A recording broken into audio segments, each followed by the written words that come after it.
Hello and good evening, everybody. This is our usual live stream of the study service of computer science at Paderborn University. My name is Harald Selke, as you can read here. And I'm here as usual not quite as usual. Usually we would be here on the third Thursday each month for our live stream for the master program. The master program has lots of international students, and it is in fact an English program. It's not taught in German, but it's taught in English, and that's why we're doing this live stream in English as well. So we're here to answer all of your questions that you may have related to our master program in computer science, be it that you are already studying here with us, or be it that you are considering applying, or you have already applied with us and still maybe have already been accepted or are still waiting for our response. So whatever your questions might be, you can ask them here, and I'll try my best to answer them as good as I can. And yeah, of course, keep in mind that everything you post here online on YouTube here is open to the public, so everybody can see that, of course, and it will remain visible after the fact, at least for a while. So keep that in mind, of course. But apart from that, you're free to ask all of your questions that you have. You may also just say hello to us and say where you are from, and whatever your questions may be, just put them in the chat box right next to me. It's either on that or on that side. I never can remember where it is. I'll come to it sooner or later. I promise I'll not forget any of those questions. I'll have them all here on my screen. So this is why I sometimes look down there to check if there is any new messages, any new questions there. And so it might take a little moment because if I'm just on another train of thought, and then I would usually like to end that before I answer your questions. And also it takes a little time before if you post something, before I can see it in my tool here. So just keep that in mind. So no question will be forgotten. No need to ask questions multiple times. Every question will be addressed as long as it's somewhat related to what we're doing here, of course. All right. So just to give you a short idea, this is, as I said, our monthly live stream for the master program. We have 2 live streams each month on this YouTube channel here. Usually on the first Thursday of each month, it is a live stream in German for our bachelor program, because our bachelor program is taught in German. And then we have usually on the third Thursday each month, we have a live stream for the master program. This month it's a little different because obviously this is not the third Thursday this month, but the fourth. May the fourth be with you. And this is because I was on a conference last week, so I couldn't do my live stream there, and that's why we're doing it today. But next month it will be again back to normal, and we're repeating that. So on the third Thursday in December, we'll post that always here on the YouTube channel. You'll always find the next live stream. So once this live stream has ended, I will announce the next live stream, which will then be for the bachelor program. And once that bachelor live stream has been broadcast, then after that I'll immediately announce the next live stream for the master program. So, but as I said, that will be in 4 weeks from today. Is it 4 weeks? It is 4 weeks from today. Yes. 3 weeks from today. 3 weeks, in fact. So on the third Thursday next month. As I said, I don't have the exact date here. I can check it, of course, because I have a calendar here, lots of useful tools. So yeah, it will be on the 18th of December. Yeah, 18th of December. The other one would be Christmas time, then we're not working on Christmas time here in Germany. So that will be the next live stream then for the master program. And as I said, I'll address our current students here, and I'll say a couple of words towards them. So if you are already studying here with us, there might be some useful information for you in that context, especially if you arrived late, because a semester has started already like 6 weeks ago, and some of you arrived late and may not have yet gotten into contact with us, which is a mistake. So you should definitely try to get into contact with us as soon as possible. I'll give you information on that in a moment. And of course, this is also, and after that, I will then turn to to those people who might be listening to us and are considering of applying here, so that we can give you some ideas of what to expect in the program if you decide to come here, and also on what the prerequisites are, for example. But as always, this is also defined by you, what we're doing here. So if you have any questions, if there's anything you would like to know, just feel free to ask your questions, and I'll try my best to answer them. All right. Yeah, with that out of the way, I guess I'll simply start now, and we'll see what I can tell you. What I would like to tell you about, what I would like to tell our current students who are already here with us, and that is, the first thing is that if you have not yet gotten into contact with us, please do so. So if you started studying, in particular, if you started studying this semester and you maybe arrived late for the semester start, so you couldn't take part in our welcome days, which are always in the week before the semester starts, before lectures start. So that was the first week of October this year. And if you haven't gotten into contact yet with us, please do so. And this is where and at which times you can find us. So the study service is always open. You can, by the way, there's lots of links below this video, and you'll find the address of the website of the study service as well there. And it's just the first link below this video. And of course, you'll find all the opening times or our office hours on that website, of course. But just to keep you informed here, so if you have not yet gotten into contact with us, then our office is the main office we have is at the main campus in the rooms E1, 125, and 129. So that's on the E1 floor. Once you enter the E building, just to the right, and then immediately second door on the left. There you'll find us, and we're usually there on Mondays to Wednesdays, in the mornings from 10 to 11:30, and in the afternoons on Mondays and Tuesdays from 12:30 to 1500 hours, or to 3 p.m., and on Wednesdays from 12:30, 12:30 until 1:45. And also we're also available on Thursdays, usually between 10 and 11:30 in the mornings. But then in the secondary campus, which is in Fürstenallee, in F2119, that's my office. Just a short moment, I'll just have to mute my microphone because I have something in my throat here. All right, so back again, hopefully. And you can hear me again, I hope, at least. Yes, you should be able to hear me again. All right, so that's our office hours. And there's one more thing I would like to point you to, and that is our mentoring that we have. In the mentoring, there's a student from our master program. She's from India herself. And she takes care of you when you arrive here newly, not just for the Indian students, but for all international students. So Anne, she's our mentor, and you can have in-person meetings with her. You can chat with her via different tools. And I would strongly recommend, if you're studying here with us, that at least if you're new here, then you should definitely visit her or make an appointment with her at some point in time, maybe more often than once in your first semester. And if you have already studied here for a while, then maybe at least once per semester would be a good idea. And whenever there's any questions arising, just don't hesitate to contact either us in the study service or Anne's, your mentor for the master program. And late arrivals, of course, should contact Anne as soon as possible once you arrive in Paderborn. And we have this address up there. This is a Moodle system, the Como system, where we organize this mentoring program. So, just something to keep in mind. We don't leave you, and that's also something which might be useful information for the students, for the people who are considering coming to Paderborn. Once you are here, we don't leave you alone, but there are lots of opportunities, lots of chances where you can get into contact with us, ask questions, and find your way around, because not everything can be cleared up in advance, and quite often things turn out to be, some questions may arise or will arise certainly once you are here at our university, and then you won't be left alone, but there are people who can answer your questions and who can seriously answer your questions. Of course, you can always ask other students, but they might also not be best informed, and so maybe it's a good idea to contact either Anne's or us, but of course also talk to your fellow students. Or that I think goes without saying. All right.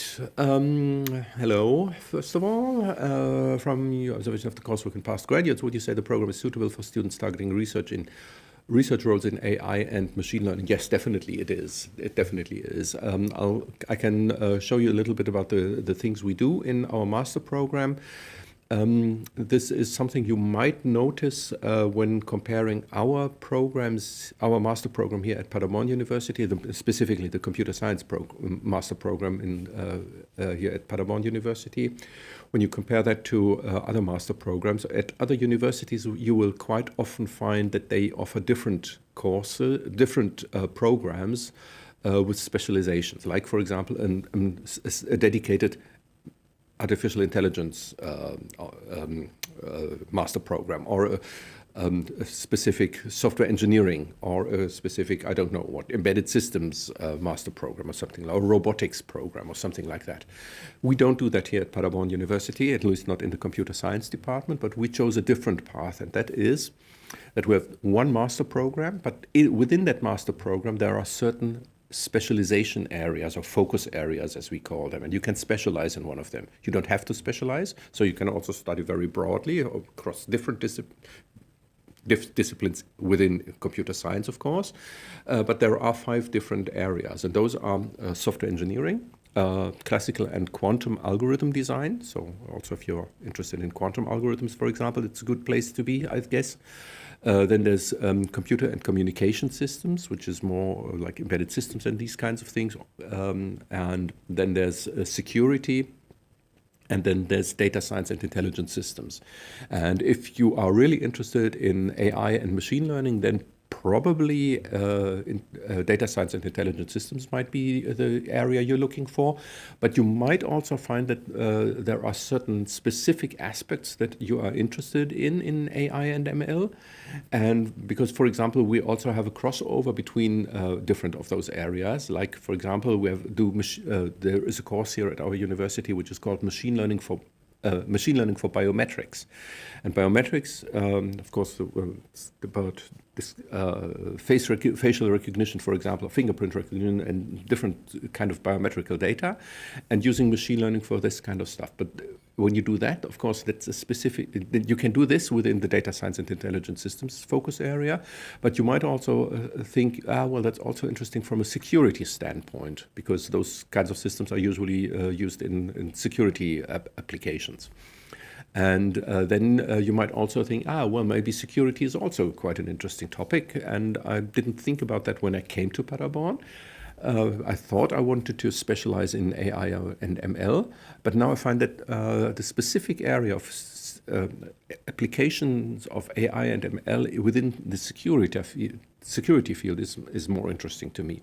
And then you could easily switch to that, because you don't have to really switch the programs. You just would realign the way you are studying. So you would just choose other courses, because we don't have any mandatory courses here in our master program. Everything is free for you to choose, and you don't have to decide when you come here that you want to go into a specific area. You might come here with an idea and say, I want to go into AI and ML. But then it turns out that you think, well, maybe that's not the area I want to go to, because I see there's so many other interesting courses as well in other areas, and maybe you find out that they are more interesting to you. Maybe you don't. Maybe you're fine with AI and ML, and then you stick with that. But maybe you will find that, yeah, other things are interesting as well, and then you might want to realign your course of studies, and you can easily do that within our study program. You don't have to re-enroll for another study program or anything. You just stay within the computer science program, and then you just study, as I said, realign the choice of courses that you take, and that's very, very easily done. And so you're absolutely free to basically, I always say at Paderborn University, the computer science master is really what you decide what you want your master program to look like, because we leave almost everything up to you. As I said, there's no mandatory courses. There's certain types of courses that you have to take, like a project group and a seminar. We can talk about those later if you're interested. And you have to write a master's thesis, of course, but apart from that, everything is free. And which area you are doing your project group and your master's thesis and also your seminar in, that is totally left up to you. So no worries there. But it's always good to have an idea. But even if you don't have a clue yet, you just think, I want to have to gain a master's degree in computer science, then that's also absolutely fine, and you can do that. And then you can decide on the go where you want to specialize, or if you don't want to specialize at all, and make a kind of general, be an expert in not in just one or two fields, but rather be the person who has the broad knowledge across different fields of computer science, which is also a qualification that is sought after. All right. You have applied for a Master in Computer Science for summer 2026 using an Indian MOI. Will it be accepted? That's a good question, and yes, it will. Because in India, English is an official language, and that is the requirement is usually people from international students, also German students, by the way, need some kind of English proficiency. But that is in Germany, that's usually done by because you do basically your high school degrees, your Abitur as it's called in German. And if you have that and you had English for long enough in your school time, which is also being checked, then you have the qualification. And if you're from another country, then we check whether that country, in that country, English is an official language. So, like for example, the UK or Ireland or Australia, New Zealand, the US, Canada with one exception, I have to say. It is an official language there, and it is an official language in India as well, of course. And Nigeria, for example, is a country where English is an official language. So in that case, you're good to go if, or as long as, your MOI, your medium of instruction, was also English. That's important, because if the medium of instruction was something different, then again, you need an English proficiency, an independent proof of your English proficiency, like IELTS, TOEFL, CAE, there's Pearson Academic, even Duolingo is accepted. So check our website.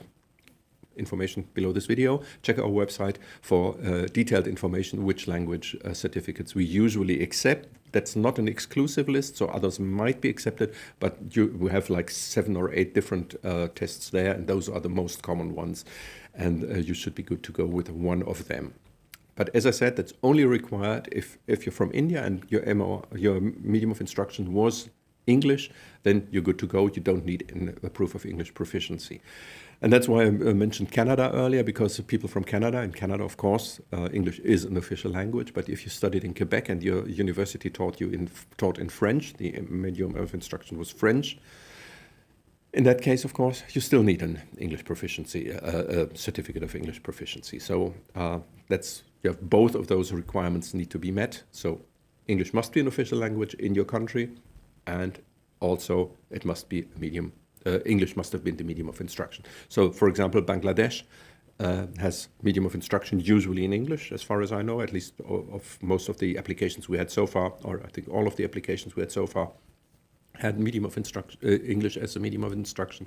But on the other hand, English is not an official language of Bangladesh, and that's why people from Bangladesh really need a certificate of English proficiency. So that's important to keep in mind. And what always counts is the country where you studied in, not the country where you were born or the country where you are living right now. What is important is the country where you completed your bachelor program. That's the country that counts. So even if you're from a different country and did your bachelor in India, then that's good to go. I should mention one thing, however, and that's a thing we have heard only in very, very few and rare cases, but it has happened.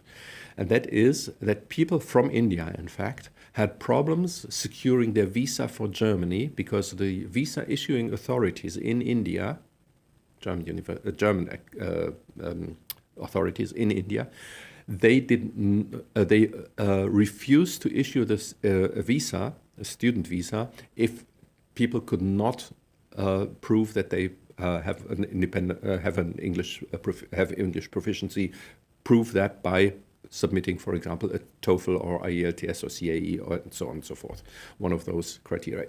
Even though in our acceptance letter we explicitly stated that the student does not require it.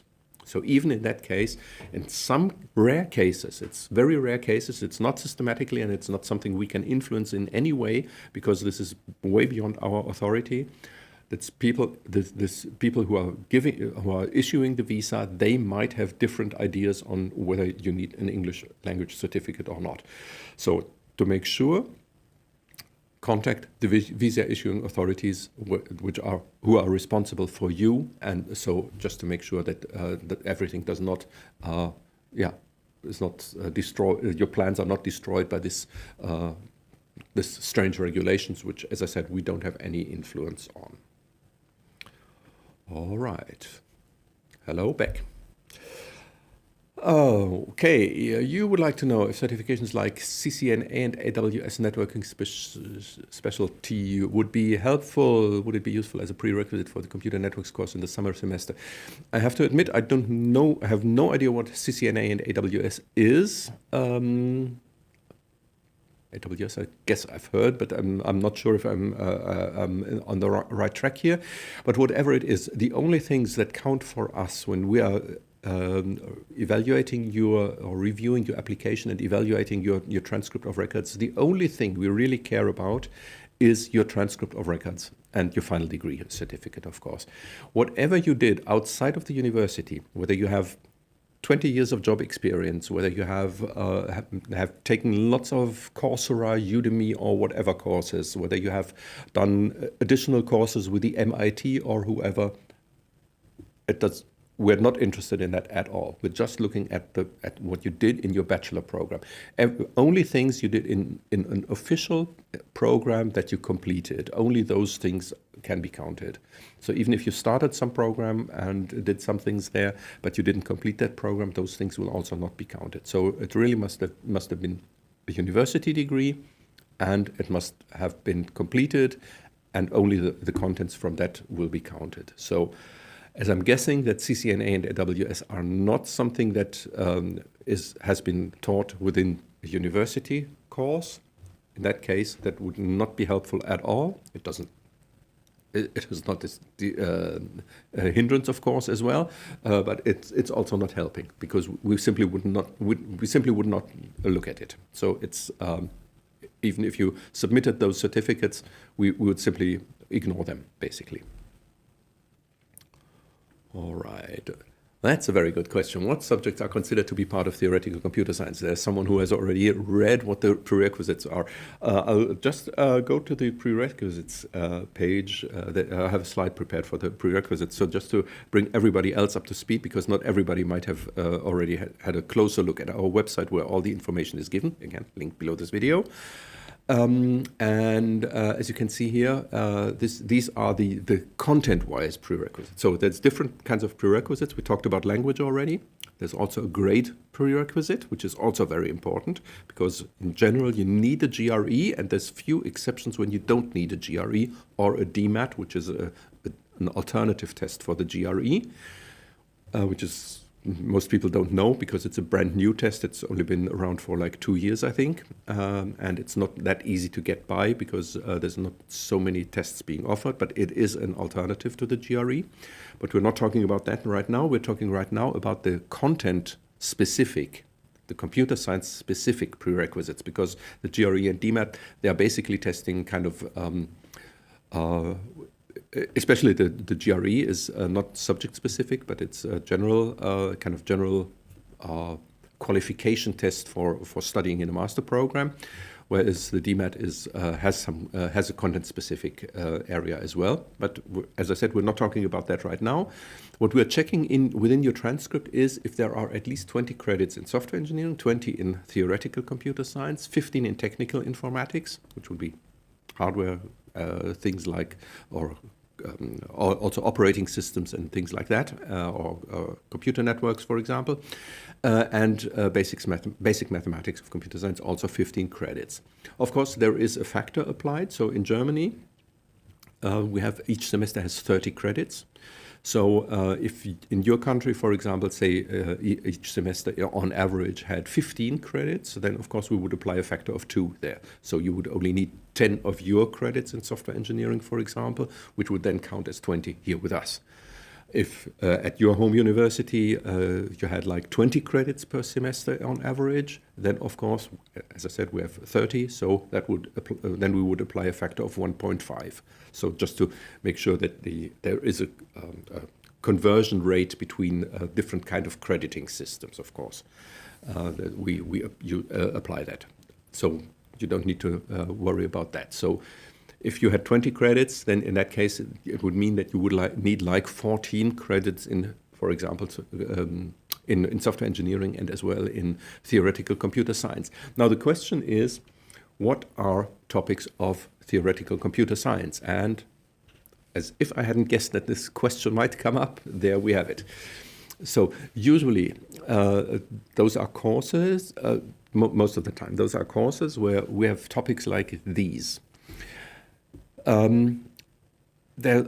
As you can see, this is very much theoretical, really the theory of computer science, and that basically means the mathematical theory of computer science. It's not mathematics, because in mathematics you usually don't deal with Turing machines, you don't deal with NP completeness, you don't deal with randomized or approximation algorithms in general, so you don't deal with non-deterministic automata or Turing machines or anything like that. So that's really, it is really computer science, but it is very closely related to mathematics, of course. So courses that you would probably find on your transcript would be courses like analysis of algorithms, for example, courses like algorithms and data structures, courses like complexity theory, automata theory. Yeah, those would be courses, names of courses that you would probably have in your transcript of records. So those would be part of theoretical computer science. There are some fringe areas which may count towards theoretical computer science, but that depends very much. And in those cases, it is always advised that you also send us descriptions of the content of those courses. Like, for example, a cryptography course. Cryptography can be taught in very, very different ways. Cryptography might be rather applied cryptography, and then it would not count towards theoretical computer science. But it might also be taught in a very theoretical way, where you, for example, prove that certain types, certain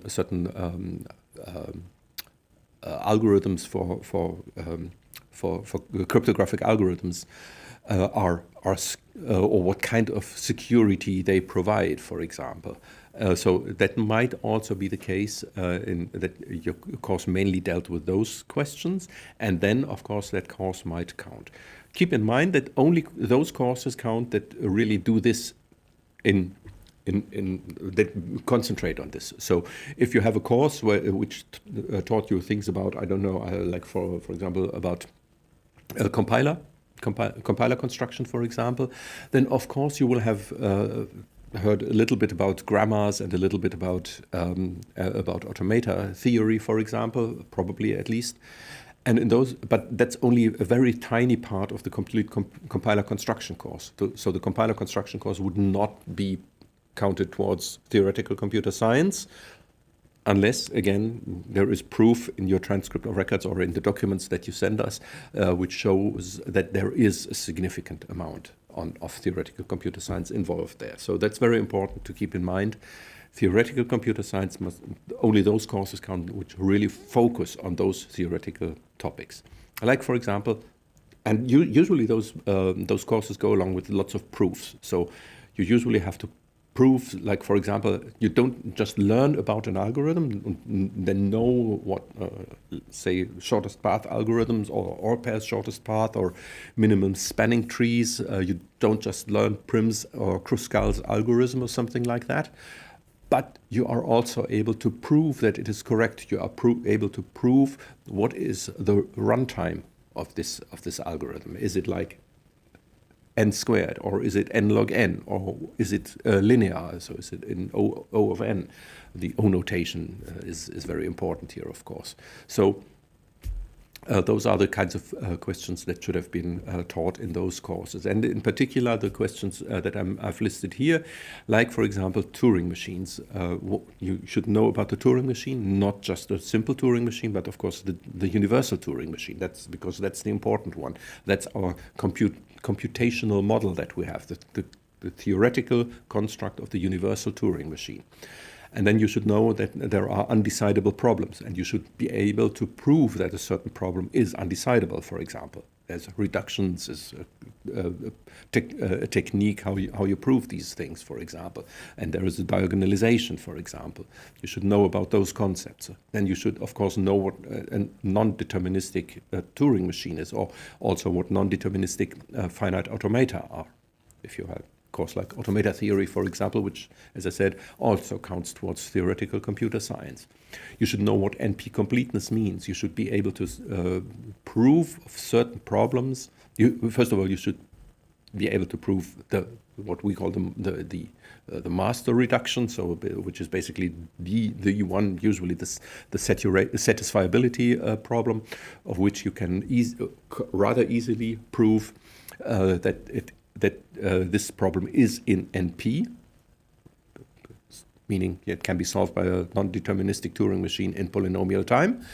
And then you can show, and then you need to reduce other problems, or rather reduce this onto other problems, so that you can prove that other problems are also in NP, for example. That's the idea that you're doing with in NP completeness. Approximation algorithms, there again, you should not just know about them, that they exist, but you should also be able to apply those things, for example, and also analyze those things. And there again, the analysis again is much more important here in theoretical computer science than the application. So you should not just be able to, like, for example, program an approximation algorithm for the traveling salesperson problem. But you should know about, for example, simulated annealing or things like that. And then you should be able, of course, also to show what the properties of those algorithms are. Like, for example, because it's an approximation algorithm, you know that you won't find, in general at least, you won't find the exact solution, so the best solution for the traveling salesperson problem, but you'll at least find a solution which is good enough. And whatever means good enough, then you need to be able to prove that it is good enough, so that you are, like, in, for example, a 5% bound of the best result. So that you are close to the best result and never worse than like 5%. Your route will for the traveling salesperson will never be more than 5% longer than the optimal route, for example. Those are things that you need to be able to prove in this area. And randomized algorithms, of course, again. Of course, you should know about randomized algorithms. One of the standard examples, I think, is randomized quicksort, where you choose the pivot element as not the first or the last or the one in the middle or any specific one or a median of 3 or whatever, but you just choose it randomly. And if you do that, then, of course, that algorithm is very simple to write. It's nothing fancy about that. But the important question then is, why is that algorithm good? Why is it good to have a randomized choice of the pivot element? What kind of result does it yield? And that is, of course, that the worst case expected runtime is much better, or terminology, of course, only makes sense in a randomized algorithm, but then you have a good worst case expected runtime. So you should know about the concept of worst case expected runtime. You should be able to at least apply those proof techniques to show that a certain algorithm has certain properties. So once again, it's always about the theory behind that and not about the application, not implementing such an algorithm, but rather really being able to prove certain things. That's the basic idea here in theoretical computer science usually. All right. So those are basically the subject of theoretical computer science. Short question, long answer. I'm good at long answers. Sorry for that.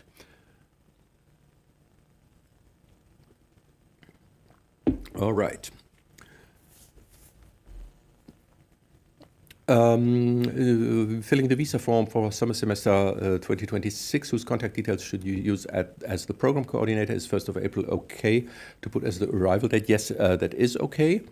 I would strongly recommend to really be here by 1st of April, because in our lectures will only start, I'll check that just in a second.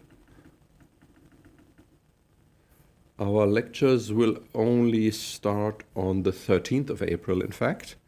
But I would strongly recommend to be here. Maybe you don't have to be here by the 1st of April necessarily, but when you make your travel arrangements, I would strongly suggest that you make sure that you at least arrive in that week. Keep in mind that we have the Easter weekend there and Easter weekend is a very long weekend here with us, so it starts on Friday and goes through to Monday, and on Fridays and on Mondays and on Sundays always all our shops are closed, so things might be difficult to arrange then on those days. So it might be a good idea to be here on 1st or 2nd of April, but if you can't, then try to be here at least over the Easter weekend. Just make sure that you get some food somewhere, because as I said, all shops will be closed. Restaurants and so on, and fast food chains will be open, of course, because on the 8th and 9th of April we will have our welcome days for the international students, and I strongly recommend taking part in those welcome days, because there we will introduce you to our program and also to your mentor, and there will be lots of useful information given in those 2 days, which help you find your way into our university system, into living in Paderborn, into getting to know other people who are studying alongside you, and we'll also try to give you information on how to pick courses, what courses to pick, and so on and so forth. Lots of interesting information there, so make sure if you come for the summer semester that you are here definitely for the welcome days. You will be informed about those dates again, but those will be on 8th and 9th of April, I can already tell you that. So I think 1st of April would be fine as to put in as the arrival date. For the program coordinator, I'm really not sure about that. I guess I would suggest entering the data of our international office there. You probably have already been in contact with our international office, so if you already got an acceptance letter from us at least, then they will have sent you, the international office are the ones who send out those acceptance letters, not we do that at the study service, but the international office does that, and they are usually your first point of contact with all of your questions regarding visa and things like that. So I would suggest reaching out to them and ask them what they would recommend putting in there. But I guess you can simply put the name of the international, or of either a person in the international office or just the international office as with its role, so to speak, so as a generic person. But I'm not sure if that is okay for the visa application, or if you really need to put a real name in there. And then, but as I said, please reach out to the international office, and they should be able to tell you what they usually recommend. I can ask them as well, so that I know if someone else asks the same question at some point in the future. But right now, I really don't exactly know what to put in there. Sorry for that. But as I said, international office, link below this video, by the way. There you should be able to get the information you need. All right, on checking course structures, I had a doubt regarding general studies. If I have already done A2 level German, can I go ahead with B1 for the module? Yes, general studies, you don't have to take language courses. So you can, this is just something we usually recommend, because most people come here without any knowledge of the German language. And in particular, if you are looking for a job here, either while studying or after you have completed your master, which many of our students do, both things are done by many international students.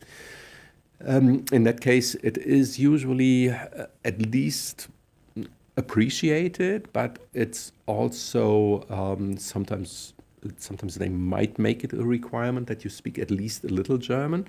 And in particular, with job situation not being as good as it was, it's still quite good, especially for computer scientists. But it has been better before.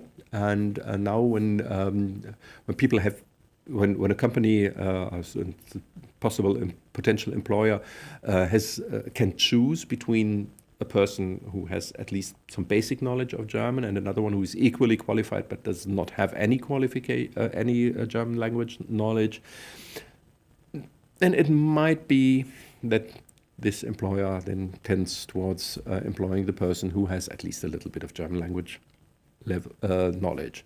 In your case, that is already there. That is good. But of course, yes, you can go ahead with further modules.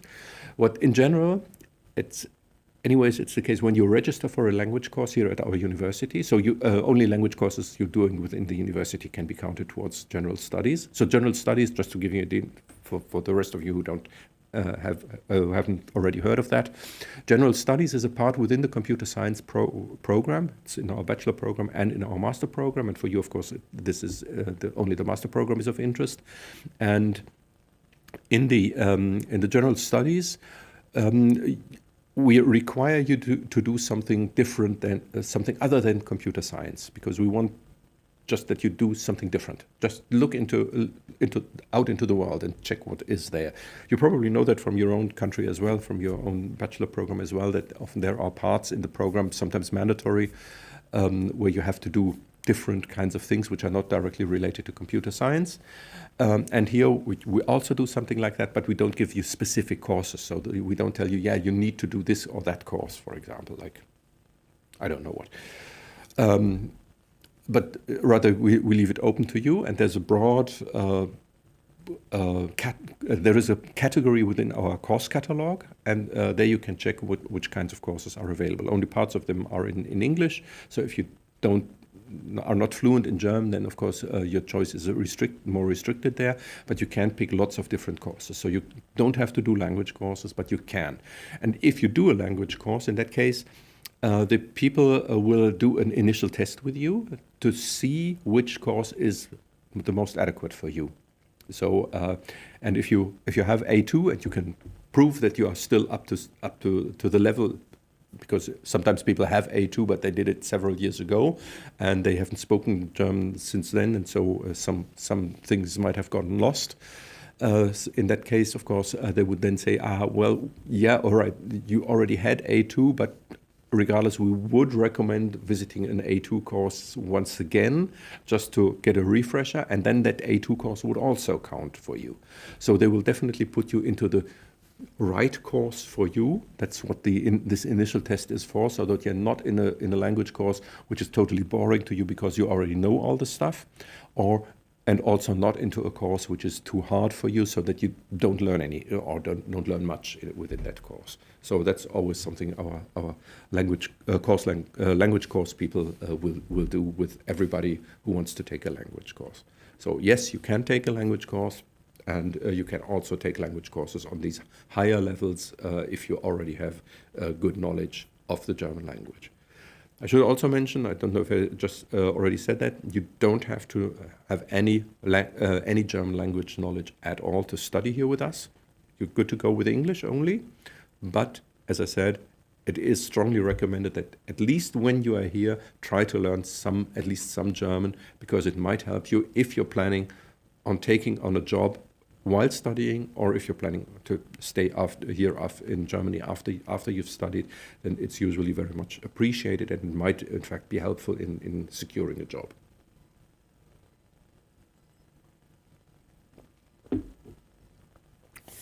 All right. So I guess that was some of the important information regarding contents of theoretical computer science. So some of the prerequisites, we talked about the prerequisites language-wise. We talked about prerequisites computer science specific. And there is a third category that we also check, and this is also very important because many people apply with us and don't seem to know about it or seem to ignore it. I guess most people just don't know about it, although it is written on our websites. That's why I would like to address this topic here, and that is what I already mentioned before, the prerequisites with regard to the grades that you had in your program. So in Germany, the grading system is upside down, which means that in most countries, the higher a value is, the better the grade is. In Germany, it's exactly the other way around. So a 1.0 would be the best grade you can get. You can't go below 1.0. And 4.0 is what you need to pass, and every value above 4.0 would be failed. So that with that's the first thing to remember. So lower values are better in the German system. And the second important thing is that your bachelor grade must be below 3.0. Sorry, not below. This is wrong on this slide. I need to correct it. Must be either 3.0 in the German system or below. Either or. 3.0 or below. And that is also true for our own students. So if we have a student here with us who's done the bachelor in computer science and has a degree of 3.1, we won't accept them into our master program. No way. Definitely, that's hard. All of those regulations I'm mentioning here are strict. They are really, there's no exceptions to those rules that I'm mentioning here right now. So really, if it's a 3.1, then even our own students will not be accepted into our master program. And the same goes for you if your grade converted to the German system is 3.1 or higher. So higher than 3.0. 3.0 exactly, as I said, is good enough, but it must, or it must be below 3.0. So you can calculate, also the link is also below this video, so you don't have to type it here from the screen, of course, or you just check for Bavarian formula, it's also called. And there there is this website, and there you can enter your grade. We often get questions where someone says to us, I've got a grade of 3.13, is that good enough? Is that good enough? And then the only reply we can give is maybe, because we don't know.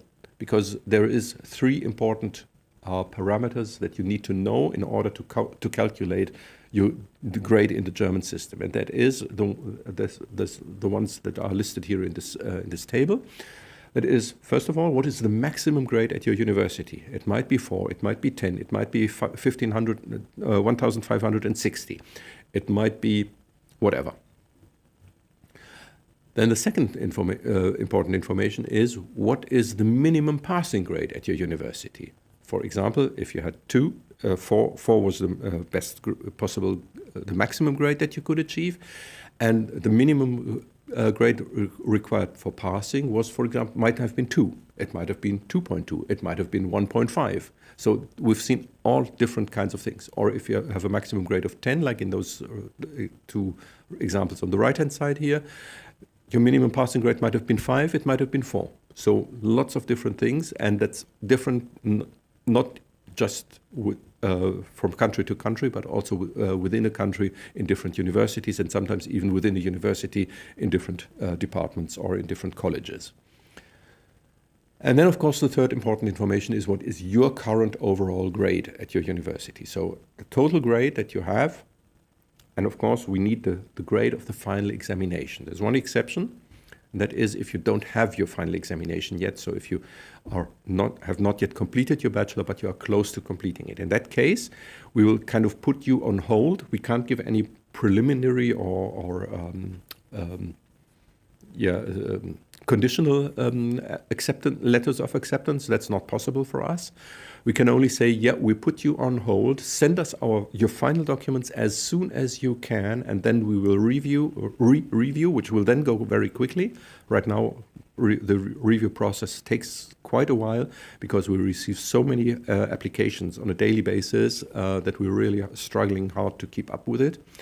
So please bear with us if you don't hear from us for quite a while before you get the review results, because we have to look at each and every application individually. So let's assume now you had a grade of, the maximum grade at your university was a 4. And the minimum passing grade would have been a 2, for example, and your current overall grade at your final grade at your university was a 3. Then, if you enter that into this website up there, then it spits out that you have a grade of 2.5 in the German system, which means you're good to go. You can apply. But, and there is a but there, and I'll talk about the but in a moment, just with one T. If, for example, you had a degree of 4 was the maximum degree, 2.2 was the minimum passing grade at your university, and you had a 2.94, for example, then your grade in the German system would be 2.767, which is, again, what the formula up there would, or the website up there would give you. Or if you had a degree of 10, a maximum grade of 10 was possible at your university, and you had a 5, and the minimum passing grade was 5, and you had 7.67, then you would have a 2.3, for example, 2.398 to be exact, but we would cut that to 2.3, so we're always looking in to your advantage. And if you had a degree of a maximum grade of 10 at your university, a minimum passing grade of 4, and your current overall grade or your final overall grade at your university is a 9.06. In that case, your grade would be a 1.47. In all of those cases, you can apply, and your grade is good enough. But there is one very, very important thing, and that is that you, in general, and that's the general rule, in general, if you want to study your master program in computer science at Paderborn University, you need a GRE or a DMAT test. Unless, and there's one exception, and that's just one exception, and that is that your grade in the German system is better than 1.8. So the value must be below 1.8. And here I'm really serious. Not equal to 1.8, but really below 1.8. So if it's exactly 1.80, you do need the GRE or DMAT. Only if it's 1.79 or less, the value, as I said, lower values mean better results. 1.79 or less, only then will the requirement of a GRE be waived for you. So that's very important to keep in mind. And as you can see here from those 3 or 4 fictional students we have here with those different grades, only the one here on the right-hand side would be the only one who would not need to submit a GRE or DMAT. All the other 3 students would have to do that. So, and that is something that many people don't seem to know or seem to ignore. I don't know, but I'm guessing most people just don't know it, that they will have to send the GRE or DMAT in those cases. And that is why many of the applications are rejected just on that basis, because in that case, we don't even check whether you meet the content requirements, so the computer science specific requirements, but we immediately stop the evaluation when we see, there should have been a GRE or DMAT, but there wasn't, it was not submitted, and the grade is 1.8 or higher, value is 1.8 or higher of your grade in the German system, then we would immediately reject the application. Those 2 tests I'm talking about are the GRE, the Graduate Record Examinations Revised General Test, and the Digital Master Test. The Digital Master Test, as I already mentioned, is a pretty new test. It's only been around for 2 years. And it might be hard to come by, but if you can, it might be a good alternative to the GRE test, because the DMAT test has a kind of a general section where there's kind of they try to find out whether you kind of are on the level which is on the intellectual level, in a way that would be required to do, that we believe is important to have if you want to study in a master program. And the second part of the DMAT test is subject specific, and it exists for different subjects, but in our case, of course, you would have to take the computer science specific part of that test, and there you will be get some kind of assignments within computers for computer science specific topics. So this is what the DMAT test looks like.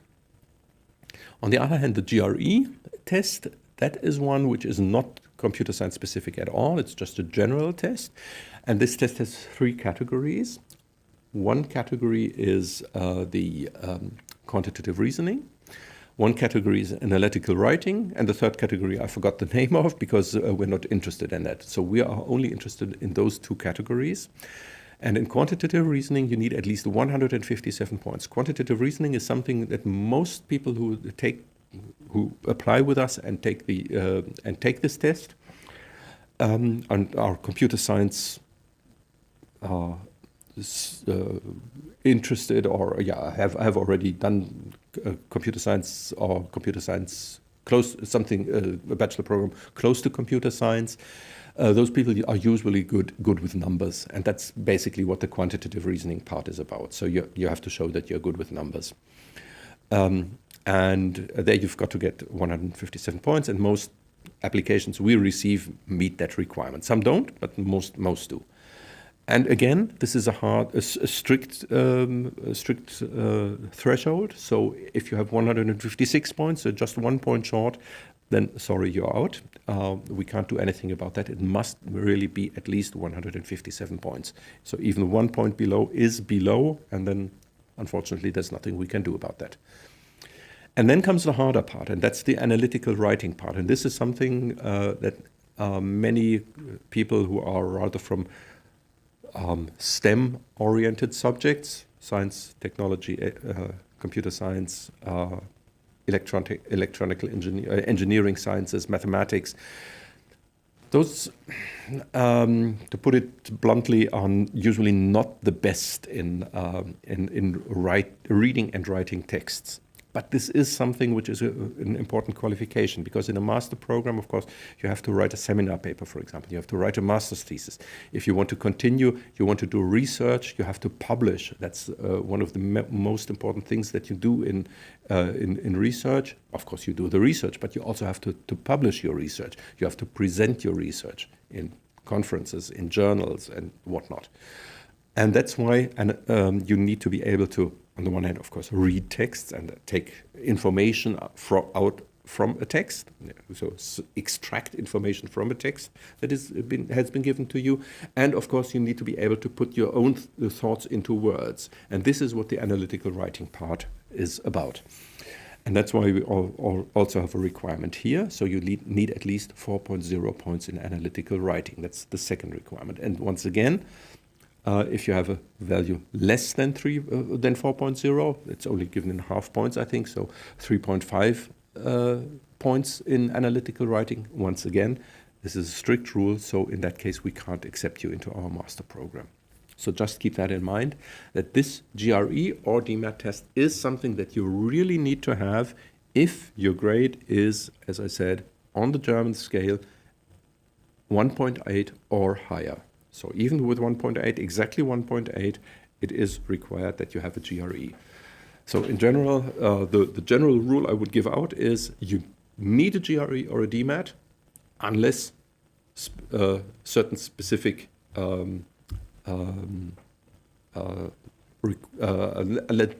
unless your situation is very specific, and that is your grade is what we call very good. And very good for us, technically, in fact, a very good grade in Germany would be one with 1.5 or better. So a value of 1.5 or lower, that is what we would usually consider a very good grade. So we were relaxed. At this point, we were able to relax the regulations a little bit, and we relaxed it down to 1.7, basically, 1.79. But 1.8 is really the strict border. So 1.8 or higher, the value of your grade converted to the German system, then unfortunately you need a GRE or a DMAT test. Unfortunately, those tests need to be paid for, so I know that this might be some kind of bummer, but yeah, unfortunately that's the case. The good thing, on the other hand, is that in particular the GRE, I don't know whether the DMAT is accepted widely. That's one of the disadvantages of the DMAT, I guess. Although personally, I think the DMAT is a kind of like gives you a better idea because it's tailored towards computer science. It's tailored towards different disciplines, but in particular also for computer science. So in general, I guess the DMAT would give you a better clue whether you are really can expect to be successful in our master program, because that's ultimately what we want to make sure, that when you arrive here, that you have a good chance of really that at least we believe that you can manage the master program here. And we've had that in the past where we had more relaxed rules like that, and then we had lots of people who failed the master program, or not really failed in that sense that they couldn't go on anymore, but they were simply not able to complete the requirements to completing the master program, which then meant that at some point they had to drop out because they couldn't afford the money anymore. So they had to get some to find some work somewhere, or simply because the visa ran out, because at some point in time the visa authorities will say, yeah, you need to complete your program now, or you have to leave Germany again. So that's also something we don't want to have, that people are not successful in the program. We would like to have you to be successful when you're studying here with us. And that's why we have this rather strict regulations before you come here, because on the other hand, if you came here and we basically would kind of signal to you, yep, we believe that you can do it, and then you come here and then you find out, well, I really can't. I've talked to students here who have really struggled, and some of them did not manage to complete their master program here with us. And they said, yeah, when I came from my university back home in India, and that was one case I remember, and that guy said to me, yeah, when I came here, I thought I was quite good at mathematics, but when I quickly learned that I was not. So he really had a completely different understanding about his competencies in mathematics, and he really struggled with those things. And mathematics is behind lots and lots of our subjects. If we talked earlier about artificial intelligence and machine learning, for example, is lots of mathematics. It's applied statistics and also linear algebra.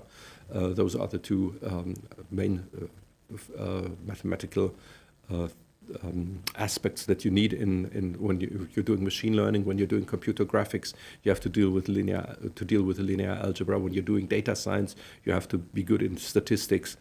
So there's lots of different areas, and also for the whole area of theoretical computer science that I mentioned earlier. There's also that's more on the more theoretical side of mathematics, where you have techniques of proving theorems and things like that. So those are the things you need to be aware of. That there's lots of, even in areas where you don't expect it, there may be quite a bit of mathematics involved. So just make sure that you really believe that you are also quite good in mathematics. You don't have to do all the proofs in each and every case, but at least there should be a good solid background, and we hope that you have that when you have your 15 credits in mathematical foundations of computer science. That's why this area is in our requirements as well. All right. I'll just talk about one little thing just for a moment, and that is, don't want to go into all of the details, because we've already been here for an hour again, and but just some information at least on the study structure. I already said that you can, within the master program, you can choose your own pathway. You can say, yes, I want to specialize in one of those focus areas, and I mentioned them earlier, but here you can see them written on the slide, excuse me. We have these 5 focus areas: classical and quantum algorithm design, computer and communication systems, data science and intelligence systems, security, software engineering. Those are the 5 areas where you can specialize in if you want to, but as I already said, you can also study broadly across those 5 areas. If you say, oh, there's a little bit in here, and a little bit in there, and a little bit in there, yeah, then you can do that as well. So it's really up to you what you want your master program to look like. As I already said, everything is done in English. There's one course currently we have in German, but it's one from electrical engineering department, which is also part of our data science and intelligent systems program here. But apart from that, everything else is in English. So that's where you can choose from. There's lots of courses available. So usually we have a kind of program like for each and every semester, like between 5 and 8 modules. We often call those modules. A module is basically a course. Technical difference between those two, but for all our purposes here, we can simply talk about courses. So there will be something between 5 and 8 courses in each of those focus areas in each semester. So you'll have lots of courses to choose from. And then I should also mention that, I already hinted at that some courses might be in different focus areas as well. And then you can choose where you want to put them. And you can also rearrange that later on when you're getting closer to your master's thesis, and then you decide to specialize somewhere. Like, for example, this course, Machine Learning and for Biometrics, is in data science and intelligent systems because it has machine learning in it, of course, but it's also in security because that's what the machine learning is used for then. So that's why that is in 2 different focus areas. So we have another one which is deconstructing, what is the exact name? DECA, it's called. I need to check the course name. Just a second. I'm back with you in a second. Oops, there it was. Designing code analysis for large-scale software systems. That was the name I was looking for. And that is, for example, in security and in software engineering. So you can pick it in either of those areas because, again, this is kind of a crossover between two different of those subdisciplines. And as I already said, you might have an idea when you come here that you might, for example, want to go into data science and intelligent systems, but when you're in there, then you might find that other areas are interesting as well, and then you can simply realign and do something different. As I said, 5 to 8 courses in each of those areas in each semester, which does not mean 40 different courses, 25 to 40 different courses, but there is always lots of courses to choose from, more than you can study, because usually all of our courses, they have 6 credits, and you usually do, as I said earlier, 30 credits in each semester on average, which then would lead to a recommendation of taking 5 courses. 5 times 6 is 30, of course. So 5 courses within 1 semester. So you will always be able to find 5 interesting courses. I'm pretty sure about that. And of course, you should choose your courses in a way, if you already know that there is a certain area you want to go into, like, for example, data science and intelligent system, you probably start out in your first semester with at least 1 or 2 courses in that area, because you need to study in total, you need to study 9 different courses of those normal courses I'm just talking about right now, 9 different ones. You can study more than 9, but you need at least 9, and 5 in 1 semester is quite a high workload, and many people don't manage 5 in their first semester here. In particular, international students don't, because there's so many other things that are new and different, and everything is strange, and so don't try to do too much in your first semester. That's usually not a problem if you only pick you might start out with 5 courses, but then after a while you decide you drop 1, or maybe you drop 2, and then you only complete 3 courses, which is also very good. But we'll talk about those things during the welcome days. As I said, 8th and 9th of April next year, that's when the welcome days will take place. Apart from those kind of normal courses that you need to take, there are a couple of special courses. Those are these, I call them additional modules, but that's a stupid name. I should call them like special modules or something like that, or special courses. The one thing you need to do is what we call key skills. There you have a lecture where we teach you about how to do scientific work, how to avoid plagiarism, for example, how to give credit where credit is due, and all those, what is a scientific writing style, and so on and so forth. And then that's kind of a lecture where we just tell you about those things, but also this has and that's the more important part of this key skills module.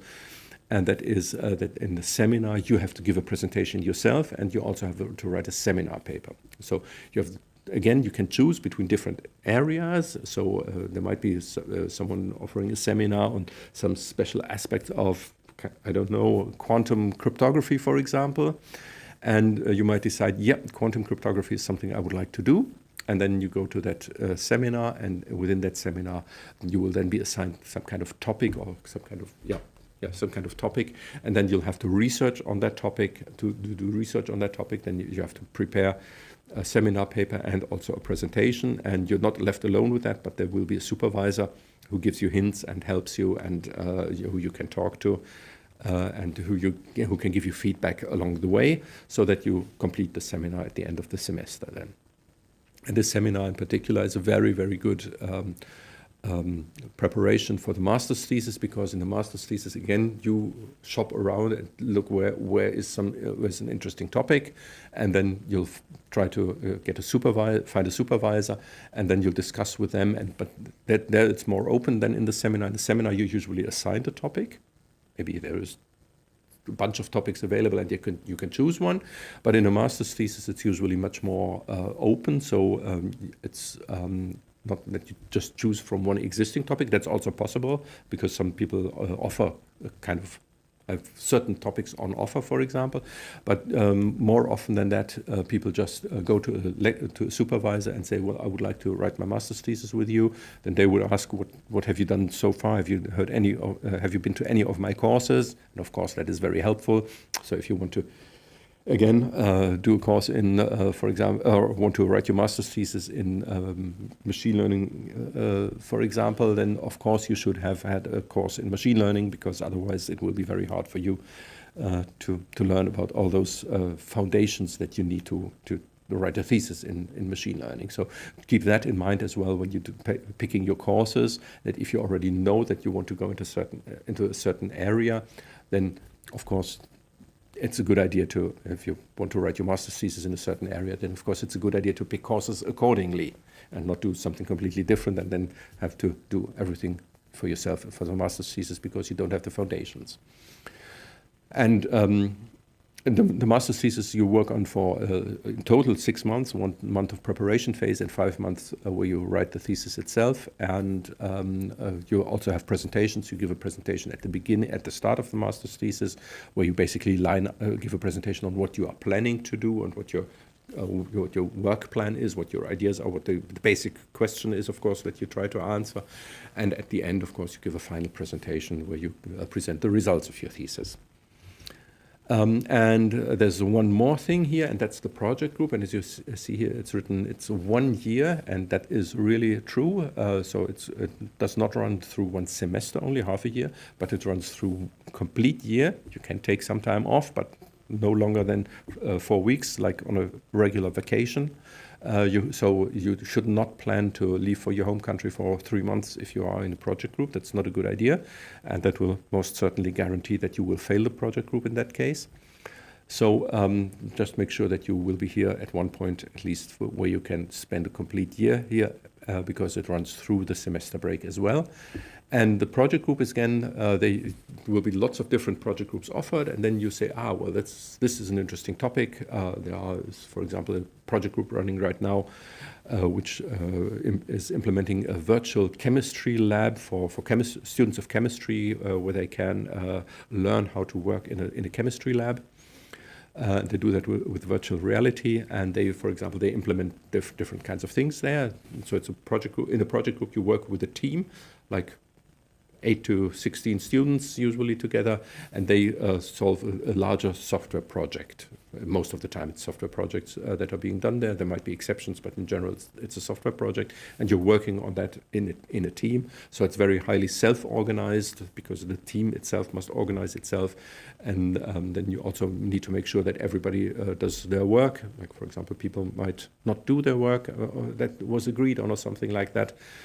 And then you have to deal with those situations as well. So it's not just about programming or things like that, or just doing what you are told to be doing, but also organizing yourself, going around and trying to find tasks for yourself that you need to do next, and so on and so forth.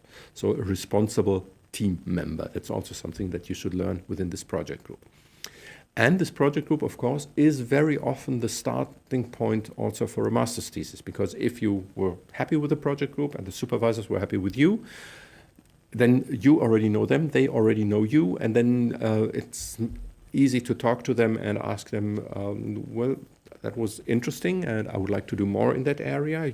You've already shown that you know certain things in that area, and then you might ask them whether they have an idea to, or whether you can agree on some kind of topic for a master's thesis, and then you can try to specify that more clearly, and then you'll have your master's thesis going immediately after the project group if you want to, at least.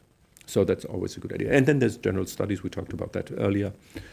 German language courses are recommended, but you can also do lots of other different things. Right.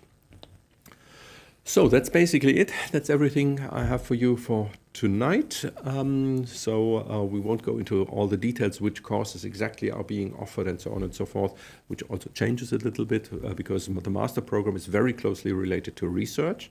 This is something which is in general at all German universities. We have this idea that research and teaching at universities are very closely intermingled, which means that that many of our courses are very, very close to cutting-edge research, and this is why we had the question in the beginning: is it a good idea to study something like that if I want to go into research in AI and ML? Yes, it is, because a university program really is. The idea is really that you are doing it, especially in the master program. It's not so much in the bachelor program, but more in the master program, that you really work on topics and are on cutting edge problems. It's quite often happens that students of ours already publish on renowned conferences, publish some paper, like, for example, their master's thesis or some kind of other paper. While they're still studying here with us. So then there's the move into the research area is then pretty easy. And also, of course, many of our research groups here at the university, they are always looking for good people, intelligent people. And so that's why quite often also from a good project group and from a good master's thesis, that quite often people are then being offered of course, only if there's vacancies, but that's quite often the case, because we always get new research projects and so on and so forth. So there's virtually almost always some vacancies there, and then of course the people will look around for people who may have already worked together with, because they already know them. And then you might say, yeah, well, I like it here quite well, and you're considering then to stay here with us and even do your PhD maybe at our university. Because in Germany, we don't have PhD students in the stricter sense. So we usually in Germany, at least in computer science, we usually don't view people who are doing their PhD as students anymore, but rather as members of the faculty. So when you are doing your PhD, you're usually fully employed at the university.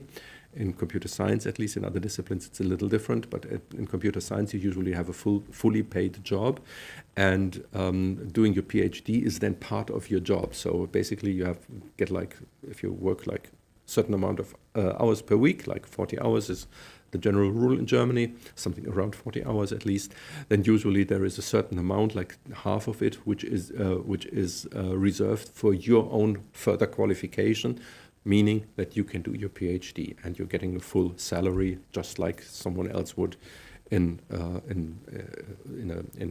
the public sector. Usually it's not as well paid as in the industry, but in the industry, of course, you don't have half of your job reserved for your PhD. In industry, you would be required to do full-time work for the company, of course, and that might be rewarded a little higher. So if you're looking for money, don't stay at the university, but go into if you're looking for money, quickly and more money quickly, then you should go into the industry. And otherwise, if you say, yeah, more money might be nice, but the money I get at the university is good enough, and I can promise you it is good enough. You can do a very decent living from a university salary. Then you might consider staying at the university and doing your PhD, for example. So, but that's way in the future, because before starting your PhD, you will most probably have to complete your master program. And before that, you have to be accepted into a master program if you're not already here with us and have been accepted already. All right. So that's basically all I have for today. Just to wrap things up and mention it once more, this was the live stream for those people who tuned in later. This was the live stream of the study service of computer science at, as you can see here, Paderborn University. We're doing this basically every month, usually on the third Thursday each month. This month it was on the fourth Thursday, but next one will be on the 18th of December. And then again in January and in February, that will probably be different. And I'll have to do my some plans there, because I will be on vacation at some point in time there. And in March and in September, we never do live streams. So that's always when we take a 1 month off in each semester. So March will definitely be no live stream. So if you want more information on the master program, especially if you're considering, well, right now is a good time, of course. If you there's one thing I forgot to mention, and that is if you plan to apply, for the summer semester, you've got 3 days left. On 30th of November is the last day when you can apply for the summer semester. After that, you can immediately, starting on the 1st of December, you can immediately start applying for the winter semester 26-27. So starting, which would then mean you would start in October 26. That is already possible from the 1st of October. 1st of December onwards. You can only apply for next year in October and not for April anymore. Right. That's one important thing I forgot to mention earlier. So, and of course, if you have any further questions, like for example, if at some point in time now you will receive a letter of acceptance from us, hopefully, if you have applied already, then you can always come back here, either, of course, contact us through our website, as I said, link below this video, or and you find the email address there, or you can always come back to visit us here, and then we can talk more in detail about any questions that you have closely related to getting to Paderborn, getting to studying here, getting more information on the welcome days, more information on the exact contents of the course program, and whatever you want to talk about, as long as it's related somehow to the computer science program at Paderborn University. All right, that's it for tonight. So at least for me, it's night. I don't know what time it is for you. If you are from India, for example, I think we had Indian students here today, or yeah, Indian students probably, or Indian people from India interested in doing their master program here. And if you're still in India, of course, then your time zone will be very different, and it's probably already late at night with you, but here it's still early in the evening. Oh, it's the evening, not early in the evening, it's the evening. Yeah, for me at least, it's now time to say goodbye, and I'll see you sometime in the future, maybe here again in the next live stream, or maybe in real life in April, or in next year in October, or whenever. And until then, stay safe, stay healthy, and goodbye. Oops, and that was the wrong button.